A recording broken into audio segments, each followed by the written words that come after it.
ujian yang sangat serius tentang seberapa besar orang memiliki kebebasan untuk berkeyakinan dan menafsirkan dan bahkan beragama jadinya, ya.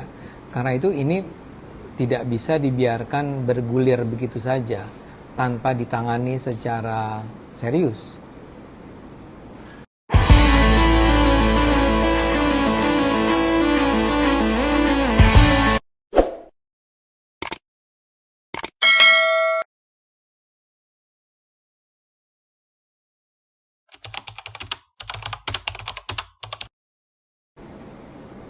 Saya ulang ya, pengetahuan saya tentang Az-Zaitun adalah pengetahuan yang terbatas dari apa yang saya dengar di media massa ya. Oke. Buat saya yang terpenting tuh ini, kalaulah ada yang dianggap sebagai sesuatu yang Az-Zaitun melanggar, kan ada dua, melanggar konstitusi kita, hukum kita. Kedua adalah kaitannya sama agama, penodaan agama, penistaan agama. Ya. Nah, dari yang saya lebih mungkin punya pengetahuan di yang penodaan agamanya. Oke. Karena kalau soal melanggar hukum, itu kan harus ada pembuktian. Siap. Ya. Dan selama ini kita sebagai masyarakat tidak memperoleh informasi yang cukup mengenai apa yang terjadi di sana. Oke. Dengan segala macam tuduhannya. Oke. Itu menurut saya harus aparat penegak hukum yang melakukan. Ya. Dan itu sedang diproses. Sedang diproses Ya. kan. Tapi yang lebih penting menurut saya adalah yang soal, bukan lebih penting, yang lebih saya ikuti adalah yang penodaan agama. Ya. Nah kan sejauh ini yang saya dengar, saya tidak pernah mendengar penjelasan satupun yang membuktikan bahwa Az-Zaitun itu mengajarkan sesuatu yang bertentangan dengan ajaran-ajaran Islam. Mungkin cara penafsirannya itu progresif, ya, kritis, Yes. ya, tapi tidak menodai.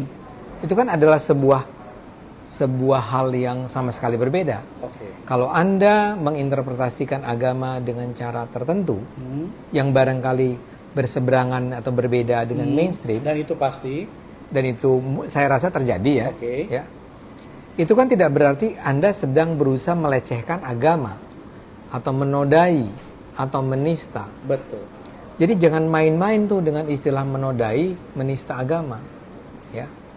Walaupun saya harus akui di Indonesia terlalu sering orang akhirnya bahkan bisa masuk penjara hanya gara-gara melakukan sesuatu yang berseberangan dengan ajaran mainstream. Nah, kembali ke Az-Zaitun. Itu yang saya nggak lihat sampai saat ini. Makanya setiap kali saya misalnya diundang ke talk show seperti ini atau talk show ketika membicarakan Az-Zaitun, saya selalu minta itu. Saya mungkin punya keterbatasan pengetahuan tentang Az-Zaitun. Tapi tolong dong di antara teman-teman ini, atau di antara Anda yang menganggap bahwa Az-Zaitun itu menodai agama, sampaikan kepada saya, kepada publik, tentang bentuk-bentuk praktek-praktek penodaan agama yang dilakukan oleh Az-Zaitun. Karena misalnya apa sih yang sangat terkenal soal apa pernyataan bahwa Quran itu adalah Kalam Rasulullah. kalam Allah ya, gimana? Kalam Rasulullah. Qala Rasulullah. Ya. Ya, kalau Al-Zaitun. Kalau Ya. yang umumnya kan qala Allahu Ta'ala. Ya. Ya. Itu kebetulan kan udah bertahun-tahun yang lalu saya mendengar ada perdebatan atau percakapan mengenai itu sepenuhnya kalimat Allah atau kalimatnya Nabi Muhammad, kan begitu? Nothing new with this. Mungkin beratus tahun itu sudah terjadi percakapannya. Saya mendengarnya berpuluh tahun yang lalu. Iya, dan oleh orang-orang yang lebih hebat bahkan. Orang-orang yang punya otoritas. Yes. Bukan Rocky Gerung gitu.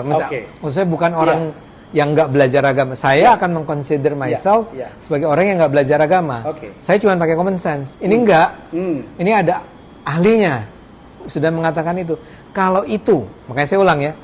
Kalau itu yang jadi alasan kenapa Panji Gumilang dianggap sebagai penoda agama, yaitu jawabannya sederhana.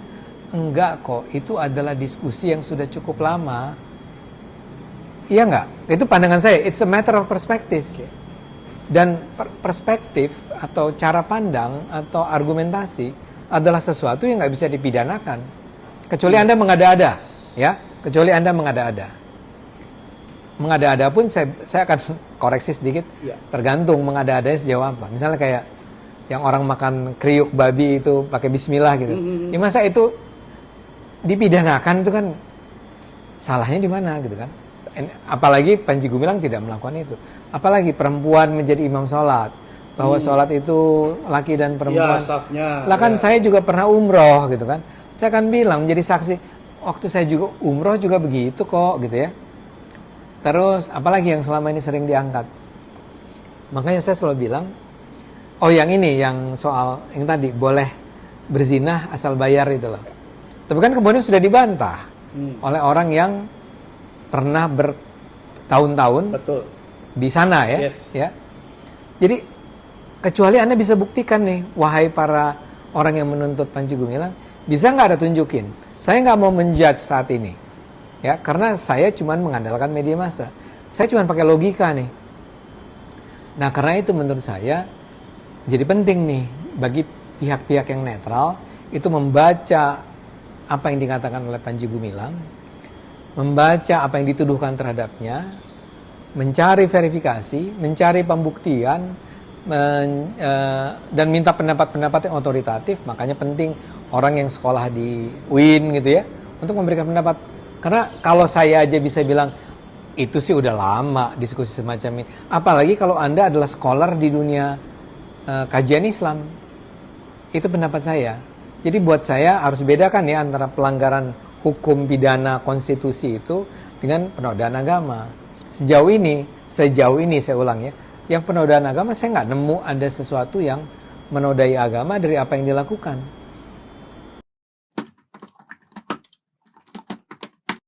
Jadi di satu sisi, tapi kan sama aja tadi yang saya ceritakan tentang bagaimana media memberitakan tentang pelarangan gereja. Oke. Ya, kurang lebih itu sama. Media massa tidak menempatkan isu semacam itu sebagai isu-isu yang dianggap penting. Kan kita, mungkin Anda pernah dengar istilah agenda setting. Ya. Media kan membuat agenda tentang mana yang paling penting, kurang penting, tidak penting, kan gitu. Ya. Nah, isu-isu dikastain sama dia. Dikastain, ya. Mereka nggak bilang itu kasta, tapi di dalam newsroom itu biasa akan terjadi. Itu nggak usah diangkat lah, ya. Itu nggak penting gitu ya. Barangkali kalau misalnya saya ada di media, saya akan bilang diangkat dong Az-Zaitun ini. Alah untungnya apa? Juga nggak ada yang baca. Orang tuh emang udah nggak suka kok sama Az-Zaitun. Udahlah, ya.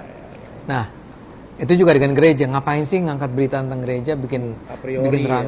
A priori dibangun. Jadi di dalam agenda setting itu ditaruh di bawah tuh isu tentang apakah pelarangan gereja ataupun pelarangan Az-Zaitun.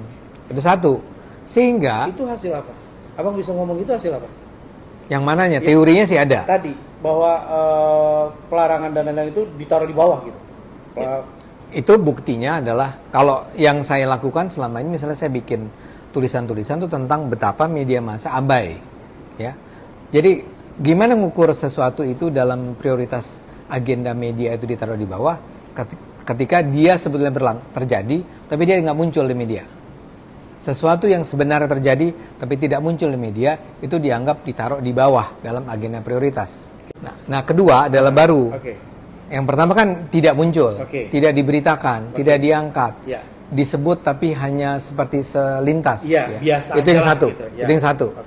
Yang kedua, dia mengangkatnya dengan perspektif sensasionalisme.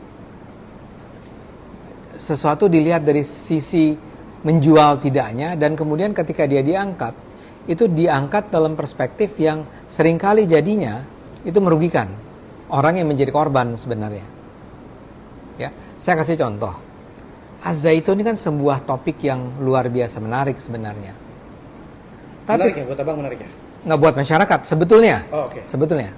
Tapi kan kemudian media ini nggak mau capek-capek belajar kan.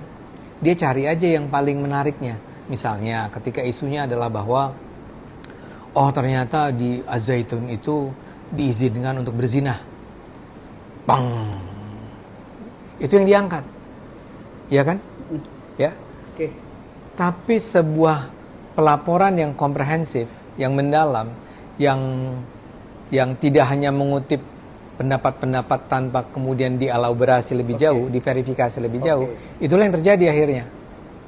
Dan ketika masyarakat hanya disuguhi dengan muatan-muatan yang kecenderungannya sensasional itu, jadi gini, barangkali juga media sebenarnya nggak berniat jahat terhadap Al-Zaitun, berniat ya, tanda petiknya berniat atau garis bawah berniat. Tapi karena dia hanya ingin melihat ini dari sisi sensasionalismenya, akhirnya yang diseleksi muncul sebagai isu adalah justru isu-isu yang merugikan Al-Zaitunnya. Ya, misalnya NII, kan gede dong kalau judulnya Al-Zaitun itu adalah NII. Tapi si wartawan melakukan investigasi nggak? Melakukan elaborasi nggak? Mencari narasumber-narasumber yang otoritatif nggak untuk menjelaskan itu? Kan enggak. Hanya satu sisi, hanya pendapat-pendapat ya mungkin ada narasumber-narasumber yang memang kelihatannya enak dikutip gitu ya. Itulah yang kemudian terjadi. Jadi dosanya ada dua. Dosa pertama adalah mengabaikan. Ya. Tapi kalaupun tidak mengabaikan, mengangkatnya dengan cara yang justru blaming the victim. Dalam kasus ini kan Al-Zaitun menjadi victim kan. Dia kan tidak melakukan kejahatan apa-apa. Tapi diserang. Nah, ketika diserang, si victim ini yang namanya Al-Zaitun kemudian tangan dengan apa yang dulu founding fathers kita bangun dulu di tahun-tahun awal. Mereka harus bekerja keras tuh mengatakan bahwa we are one nation. Sumpah Pemuda itu satu bangsa, satu bahasa, satu tanah air kan? Ya. Itu kan harus diciptakan tuh. Bayangin kita bisa punya satu bahasa tuh luar biasa loh. Betul. Ya. Nah, sekarang ini kita mau rusak. Ada orang-orang yang ingin merusak itu dengan misalnya mengatakan konsep tentang, ya saya minta maaf ya buat siapapun yang menonton ini, dan saya ingin mengatakan bahwa konsep yang namanya uhwah Islamiyah itu jadinya berbahaya. Persaudaraan Islam. Jadi yang bersaudara tuh sesama orang Islam. Jadi intinya bahkan saya tuh bukan hanya bicara tentang, ketika saya ngomong toleransi itu bukan sekedar bahwa saya menghargai Anda ya. Saya mengizinkan Anda untuk beribadah sesuai dengan agama Anda. Saya juga boleh beribadah sesuai dengan agama saya ya. Bukan itu. Bukan sebatas itu. Tapi lebih dari itu. Harus dibangun perasaan we are brothers guys. Bro, makanya kita pakai kata bro. And sis. We are brothers. Karena nggak ada bahasa Indonesia yang bro and sis itu. Adanya kan mas, mbak gitu kan. Kang, udah. We are brothers. Saya sama Anda. Anda mau agama apa, kayak Anda mau etnik apa, mau ras apa, mau Anda difabel atau enggak. We are brothers and sisters. We are one happy family. Jadi ini ada kerjaan besar. Ini sebetulnya itu yang saya lakukan di LSM saya. Ya. Karena itu lebih ke ide kan, lebih ke gagasan, membangun gagasan, membuat konten-konten semacam ini gitu untuk membuat orang ingat lagi pada akar mereka. Tapi agar si toleransi, persatuan, kebinekaan ini bisa terjaga, tetap harus ada undang-undangnya, harus ada peraturannya, harus ada pihak yang mengawasi dan bilang itu nggak boleh dilakukan. Anda tuh nggak boleh melarang orang lain untuk mendirikan rumah ibadah. Kok bisa-bisanya Anda menyatakan kami menolak pembangunan rumah ibadah agama lain? Kan harus ada peraturannya. Nah itu kembali siapa yang menentukan? Pemerintahnya dan DPR-nya. Jadi di situ lagi-lagi ada fungsi kunci dari sebuah DPR yang baik. Agar tidak ada lagi peraturannya. Jadi gagasannya kita bangun di kerja-kerja ke LSM-an, tapi regulasinya harus dilahirkan dari sistem. Dan itu either you are di DPR atau di pemerintah.